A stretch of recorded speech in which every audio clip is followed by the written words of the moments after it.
Okay. Ready, go. Go. Welcome to My Favorite Murder. The mini episode. We're now calling it the mini episode. The miniature episode. We're afraid you won't understand what this is, so we're calling it the miniature episode. It's not a mini app. We're not fucking millennials. No, we're not millennials. We have plenty of time to say both words entirely. Yeah. It's great, actually. We feel very blessed that we have this amount of time. We're hashtag blessed that this is a miniature episode. Fucking emoji hands smashed together in prayer formation. Yes. Little baby angel. A tiny baby angel, and then, of course, that crazy clown face. Yeah. Do you know there's a zombie now, too? Oh, yeah. I just updated my thing. The zombie, I like, well, you know, my standard emoji is the Easter Island head smoking a cigarette. That's my favorite one to send people. I think it's very me. I have a big, huge Easter Island head. Your persona is a smoking Easter Island head. It's a Kathy Ireland head smoking. Yes. Okay, go. This is where we read your shit to you. You love it. We do it. Let's do this. Let's do our miniature episode. Okay. The subject line of this first email is how my sister stayed sexy and didn't get murdered by the Hillside Stranglers. Hi, Karen, Georgia, Stephen, and pets.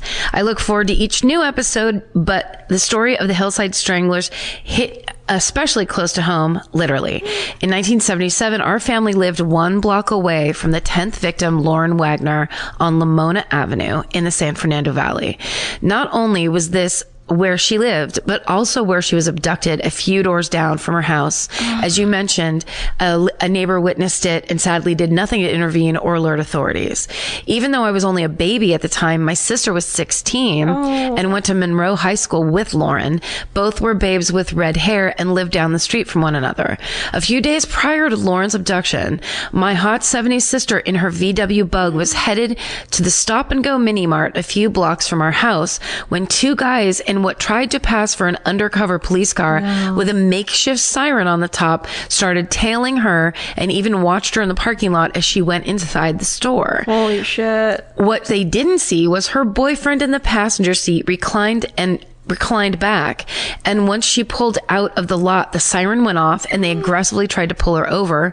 Her boyfriend Dan took one look at the car and said, "Do not pull over, those are fake cops." Holy shit. Once they realized a guy was in the car, they took off, and it makes me sick to think what could have happened if he had not been there. Sadly, days later, Lauren was not so lucky after reading that one of them had a redhead fetish. I wonder if they thought they had spotted my sister again, but only this time alone.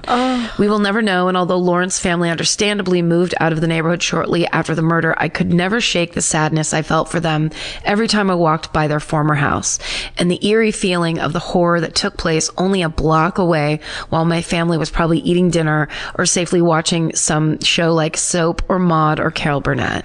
I'm so grateful my sister fucked politeness, put her foot on the gas pedal, and is here today to tell the story. Thank you, ladies, for keeping the memories of these victims alive and being the best car companions I could ever ask for.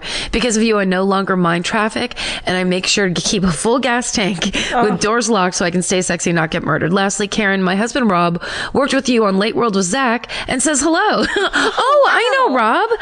I know Rob. I just saw him recently. That's so at funny. The Astro. And also thanks you for making his long commute an enjoyable experience, Shayna.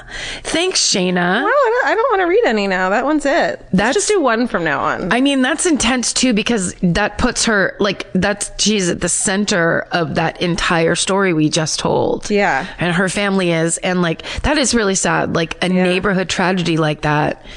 And it could have been her sister. I mean, yeah. And that's also how, Stephen, you told us this, there's a bunch of emails of people saying, here's this connection that we have to the Hillside Stranglers. Yeah. Because they were out doing it for a year straight. It's so bananas. It's so crazy. It's so crazy that they had a redhead fetish. One of them did. What a weird little detail that you just don't think about. Yeah. Ugh. Yep. What assholes. I keep meaning to look at the crime scene photos, but I keep forgetting. Oh, maybe just forget. Maybe I will. Maybe you should. I'll do it late tonight. Vince's out of town. Oh, good idea. Until really late tonight when I'm in bed. Open up some windows. Open up some wide windows. And just really You just really roll those dice. Crime scene photos. Study them. Okay, this one's called Serial Rapist Caught by Housewife. And I want you to tell me if you think that this is not real. Okay. Because we're getting some that we're like wondering. Okay, here we go. I can't believe I didn't think to send this story to you before, but it's fucking amazing. That already sounds fake, right? Dear Diary, I never thought I'd be writing this. The Dear Penthouse Forum. Exactly. I never thought I'd be writing this letter. We spend every Christmas with my grandparents, and my favorite part of the holiday is sitting around listening to my granny's crazy stories. My grandfather used to be a professional hockey player, and for this reason, my family moved all around the United States and Canada during my dad's childhood, so there's no shortage of crazy shit. Anyways, every year it's a new story about the time she or someone she knew nearly escaped death. So here's one of my favorites. My family was living in New York at the time, and all of the hockey players and their families were living on the same street. One of the wives was pregnant and had thrown a baby shower, which my granny and many other women attended. After everyone had left, the woman hosting the shower heard a knock at the door. She went to answer it, assuming that it was one of the ladies who had maybe forgotten something at the house. Instead, she opened the door and came face to face with a man who immediately lunged at her and put a knife to her throat. He shut the door behind them and started backing her down the hallway to the bedroom. He told her he was going to rape her, and she begged him to stop. As they were walking down the hallway, they passed the living room. On the mantel was a giant glossy headshot of her husband, something that had been given to all of the wives as a gift. The man immediately stopped in his tracks and asked her why she had that photo on her mantle. She told the man that it was a picture of her husband. To her surprise, the man immediately dropped the knife to his side and started apologizing profusely. He told her he was just the biggest fan of her husband and asked if she would please not tell him what had just happened. She stood there completely shocked as he fled the scene. She called 911 and police came to the home and notified her that there had been a string of rapes in the area. The man seemed to fit the same description. A few days later, the woman opened her mailbox and found a letter from the rapist, again apologizing for trying to rape her. She gave it to the police and helped them come up with a plan. And okay. The woman's husband had a birthday coming up. And so the police asked the team to throw a, quote, fan party in his honor.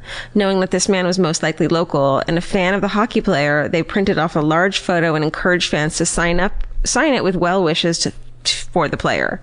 The police had his wife come to the party to identify the rapist. She pointed him out as soon as she walked in, but the police waited for him to sign the poster so they could match the handwriting to the letter he had left in the mailbox. Turns out it was a perfect match, and they arrested him on the spot. This is such bullshit, right? No, because this is provable. If that was a public event, you could look it up. Okay, this is just one of the many stories my grannies told me. In addition to the time the man called her and told her he was going to murder her, and the time my grandpa and a bunch of his teammates caught and had dinner with a peeping Tom as they were waiting for the police to arrive. But that's a story for another time. As his DGM, love you all, Emma. Emma, I'm sorry I'm telling you your grandma made this up. But I think, well, because it's so extreme. Yeah. But you know what? It's exactly like in the Hillside Stranglers when they pull over Peter Lorre's daughter and let her go. That's true. It's exactly the same thing. That's true. So that part that's why I think it's real. And then also that's a proof. If we went and looked it up, we'd be able to find it because that's like actual public police action. You're right. And I'm so skeptical. No, I get it. I mean, look. Listen. Now you tell me if this is real. Okay. The truth is anything real? This is a real question. It's the world we live in right now. Yeah. This is kind of good. Is it real? This subject is insane jury duty coincidence. Ooh, I love coincidences. Okay. I love send us your insane coincidences. That's our next call to action. Some would say there's no such thing as a coincidence. That wouldn't be me. Spiritual. Hi, Karen, Georgia, Stephen, and assorted creatures. I don't mind it. This story doesn't have much to it, but it was so crazy when it happened that I wanted to share. So here we go. Last summer, I was summoned for jury duty. I had already postponed once when I was in college, so of course I got a low number and was called in. When I went in, everyone was divided into groups and sent to different courtrooms. In my courtroom, the prosecutors were going to select the remainder of the jury for a murder case. We were all seated, and as the judge explained the details details of the case, including the victim's name, the woman seated next to me became visibly upset. When the judge asked if anyone would be unable to serve for medical reasons or whatever, the woman next to me raised her hand. When the bailiff gave her the mic, she stood up and said, I am emotionally unable to serve in this case. The victim was my nephew. There was an audible gasp in the room, and even the judge and lawyers were clearly shocked. The judge obviously let her leave for the day. For the day. No one could believe this coincidence, both for her to come on this day and to be randomly sent into this courtroom. Thanks for listening to my short but crazy story. Hope you stop by Buffalo, New York soon. SSDGM, Katie. Wouldn't she know that he was going to trial, though? I'm gonna fucking call out everything. Yeah, you're the episode. Look at her. She's looking for the truth. This is my episode of me just fucking saying. No, because that's all random. They just they put you. It's all random numbers and names and stuff like that. Okay. And also, it's jury selection. It wasn't the court case. That's true. Okay, here we go. That's awful, by the way. It is awful. That was awful. This one's called Vampire Murder and Bad First Dates. Hi, everyone. So I grew up in New Orleans, and as you know, it's a city with a lot of weird murders. When I was in high school, there was a well-publicized murder of a tourist at a local hotel. Story was that he was out at a goth bar in the French Quarter when he was picked up by a few locals, 2 men and 2 women, who self-identified as vampires. I don't think you can do that. They all went back to his hotel room where they drank champagne in his jacuzzi bathtub. That's so weird. Weird. It smells like bleach already. Mm-hmm. Until this poor tourist got bludgeoned to death. I wonder if we stayed in this fucking hotel and I've taken a bath in there. Excuse me. Until this poor tourist got bludgeoned to death. They may or may not have then drunk some of his blood. The culprits were easily caught after being captured on the hotel lobby's video surveillance. Fast forward to a decade later, when I start trying out online dating, my very first in-person meeting is with a young man who seems really good on paper. At one point in our date, he starts talking about his most recent ex-girlfriend, who ends up being one of the women involved in the murder. Whoa. He was totally aware that she was involved and convicted in this weird-ass murder when the two of them met and then proceeded to have a years-long relationship. He even name-dropped that she was one of the people from the, quote, hotel vampire murder when he was describing her. And he talked about the difficulty of dating someone on parole. Bringing up his murderer ex-girlfriend on the first date was only one of the many enormous red flags present that evening. Luckily, I kept up online dating anyway and met my husband on the same site about a year later. Oh. SSDGM, Jessica. Wow. That's insane. I mean, would your blood just totally run cold if someone was just like, yeah. Literally, if someone was like, I drink blood, and you're like, oh, mine tastes terrible. I've been told I have terrible tasting blood. Mine's contaminated with all kinds of parasites. Mm-hmm. That's true. I have pinworms, so you're probably not going to want to drink my blood. Can you imagine dating a vampire? Any of it? No, it's too extreme. Someone it's from New Orleans? I mean, goths themselves, that's a lot to take. Yeah. You know what I mean? Yeah. Where it's just like, can we please go to the park? Yeah. Can we please go outside? Yeah. Could you please lighten up, Ziggy? With America's #1 meal kit, HelloFresh, you'll get easy, seasonal recipes and pre-measured ingredients delivered right to your door. All you have to do is cook and enjoy. HelloFresh makes cooking delicious meals at home a reality. From step-by-step recipes to pre-measured ingredients, you'll have everything you need to get a wow-worthy dinner on the table in about 30 minutes. Say goodbye to endless grocery store trips and takeout. HelloFresh has you covered. There's something for everyone, from family recipes to calorie smart and vegetarian, and fun menu series like Hall of Fame and craft burgers. HelloFresh has more 5-star recipes than any other meal kit, so you'll know you're getting something incredible.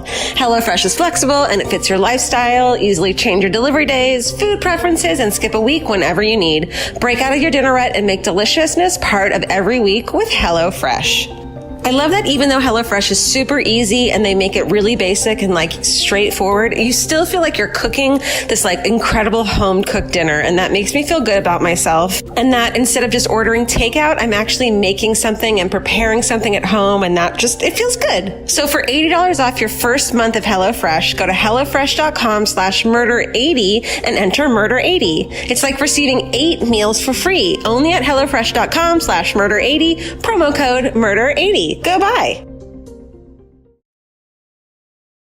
Are you ready for this? Do one more for me. To bleach or not to bleach, the bonkers story of high school theater kids trying to murder each other. Oh, no. Hello. I love it already. Hi, Karen and Georgia. When I was in 8th grade, my entire mid-sized Texas town lost their minds. When an 18-year-old girl got caught trying to poison a 15-year-old girl at what would be my high school in 2 years. Both girls were in the theater program at school. Theater. And not trying to brag, but our high school's theater program was the kind of the shit. They always won tons of awards, which I guess isn't that impressive because this is suburbia in Central Texas and culture is scant at best. Wow. Searing. And I may or may not have cried at their production of One Flew Over the Cuckoo's Nest when I was a junior. Anyway, the senior girl apparently did not appreciate that a sophomore beat her out for the lead in a one-act play the program was competing with because she spiked a Mountain Dew with fucking bleach and then gave it to the sweet baby 15-year-old Angel to drink. Luckily, the girl smelled something bleachy in her dew, said fuck politeness. I went to the principal who called the cops. After that, I guess the poisoner took off because there was a warrant out for her arrest for a week until she eventually turned herself in. Good riddance. On a lighter note, 4 students, in typical teenage boy fashion, made up a rap about it later and posted it to YouTube.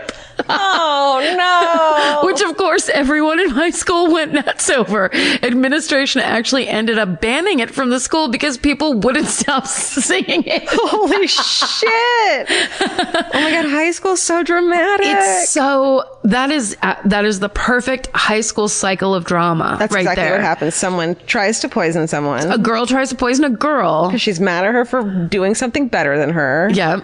And then boys come in and rap. And make a rap. But luckily we grew up in a time where you couldn't put it on the internet because there was fucking God. The shit that, oh, thank God. Dude, I had to hear that first Beastie Boys album like every day of my life. I am one of the rare few. I am not a Beastie Boys fan. I appreciate that what they did and their talent, this and that. But I had to, et cetera.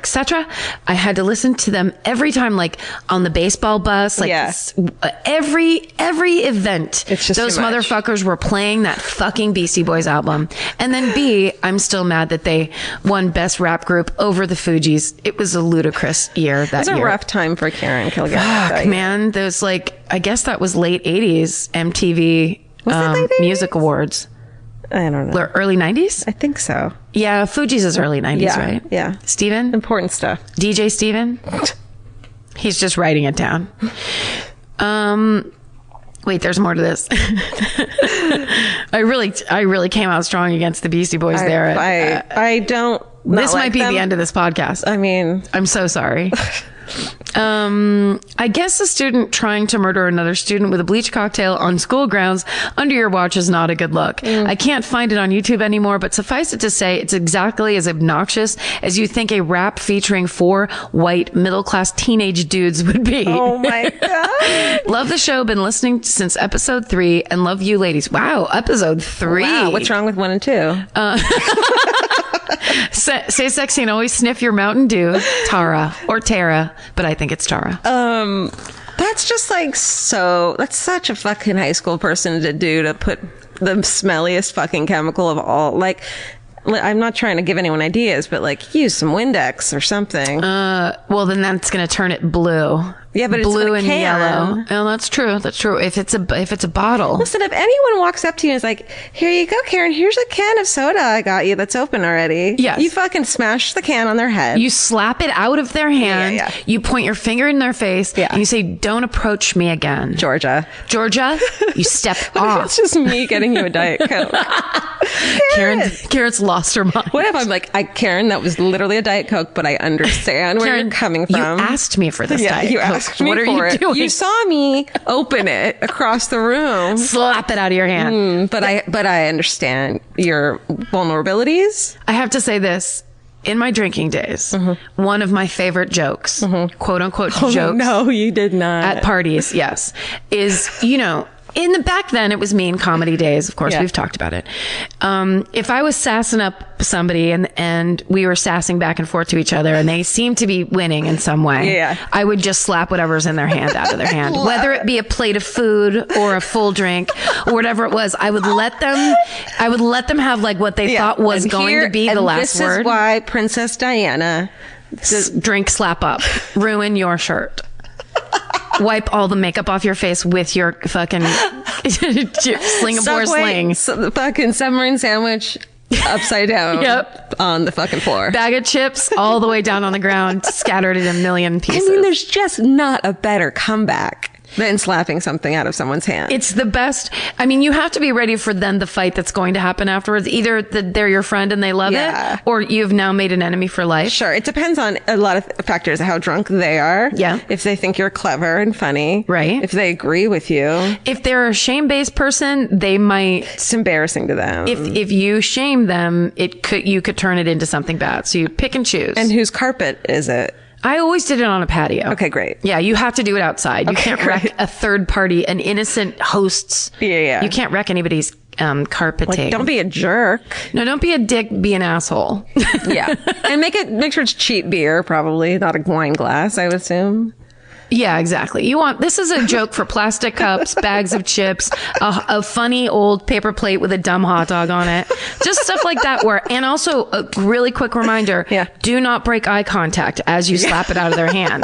You smile, you look at them and smile like you won and then slap it so they don't really see it coming. Can I ask you a favor? Sure. Can I do this to you one time? But like, I swear it's going to be perfect. 1,000%. Only if it's like the perfect moment.